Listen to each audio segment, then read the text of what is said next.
the biggest story in the NBA right now. Kevin Durant is returning tonight for the Suns in their game against the Timberwolves. And when we're looking at the West, Wild doesn't even begin to cover it. So when Kevin Durant comes back, to you, Jalen, does that make the Suns the favorite to win it all? Listen up, Perk. Ooh, we're coming in yes, hot. it makes them the favorite. And let me tell you why. We haven't seen the Nuggets do it just yet. The Jokic has been balling. We know he's MVP caliber, may win his third straight. Memphis, they're in the conversation, but I don't believe that they're just ready to win the conference just yet.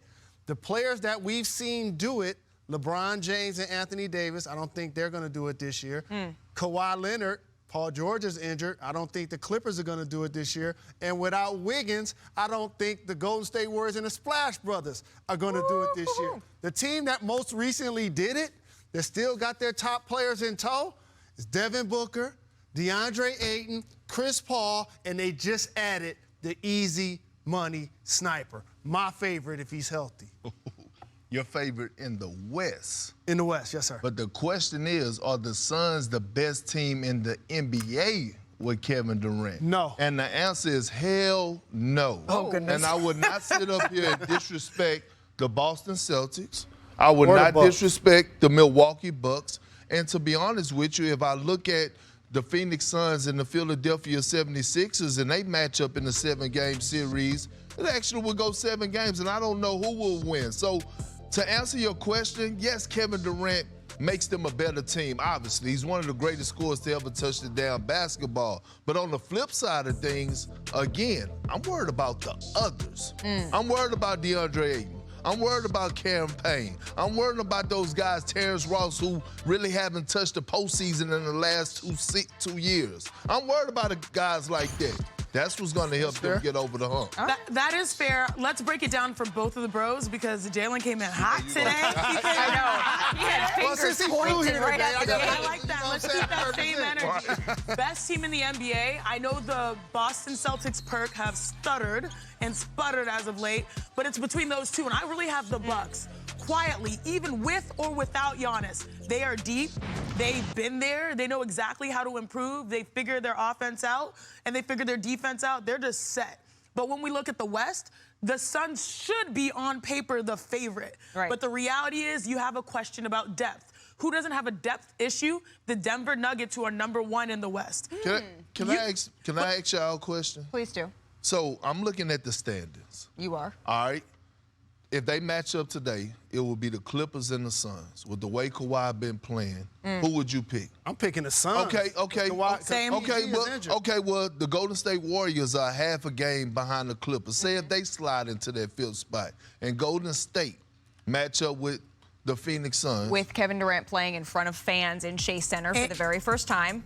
And I'm really worried. You won a championship. You know this. The Warriors struggle too mightily on the road for me to pick them against the Phoenix Suns in the playoffs. The Mavs' struggles, they have been on full display because they are just 4-8 in the 12 games that both Kyrie Irving and Luka Doncic have played in together. But guess what? They have only won 1 game against a winning team, and that would be the team that they are facing tonight, the Philadelphia 76ers. And we both remember that Luka Doncic and Kyrie Irving had to go off in that one. So let's slice up some blame pie, because this is not how we saw the Mavericks season going. And the easy answer would be who tonight? Who is to blame? People would say it's Kyrie Irving, but it's much deeper than that. But it's not, because when you look at the numbers, right, offensively, they're slightly better than before the trade. Defensively, their rebounding numbers, they continue to struggle. So who else we got here? Well, I really feel like the Dallas Mavericks are missing their ex. They're looking across the aisle and say, man, I didn't realize I had a good thing until it's gone, and Jalen Brunson. And it's not saying that this is Kyrie Irving's, mistake or, not him adding to the equation isn't enough, but it just more is Perk saying, be a star in your role. They had a star in his role that is right now averaging 24 and 6 and making other players all stars. And that's what the Mavs need. They need that identity where they share the ball. They're not just, focused on 1 or 2 guys where they both dropped 40 to beat the Sixers. It took a Herculean effort for them to win. It shouldn't be that hard.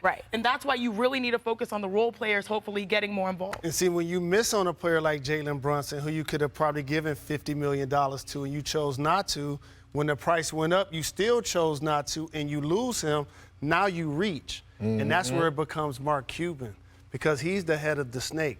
And what now you do is you give up your defensive identity in Finney Smith. You give up another good role player in Spencer Dinwiddie, along with losing Jalen Brunson. So now, what if Kyrie Irving decides in the final year of his contract that he's going to leave? And he don't have a problem with doing that. And he doesn't necessarily have to do a sign and trade to do so.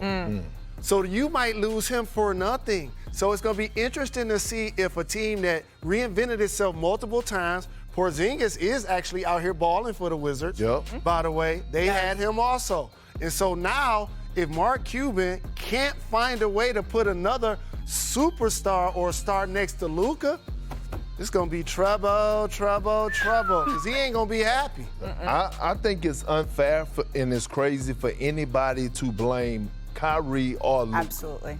3 years, 17. That's what the Dallas Mavericks signed JaVale McGee to. 3 years, 17. Not a vet minimum. When you give a guy $17 million, that means that he's going to come off the bench and he's going to play. You have plans on playing him. I watched him get DNPs for multiple games, not touch the floor. He is still one of the most athletic bigs in the game today. Why is he not on the floor?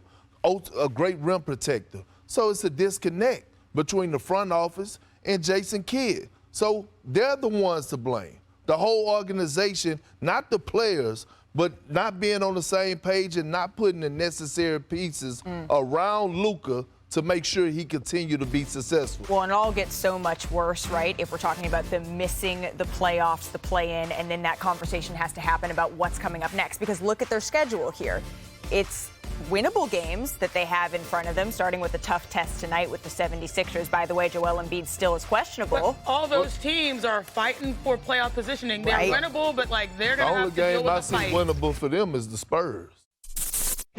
Thank you for watching ESPN on YouTube. For live streaming sports and premium content, subscribe to ESPN+.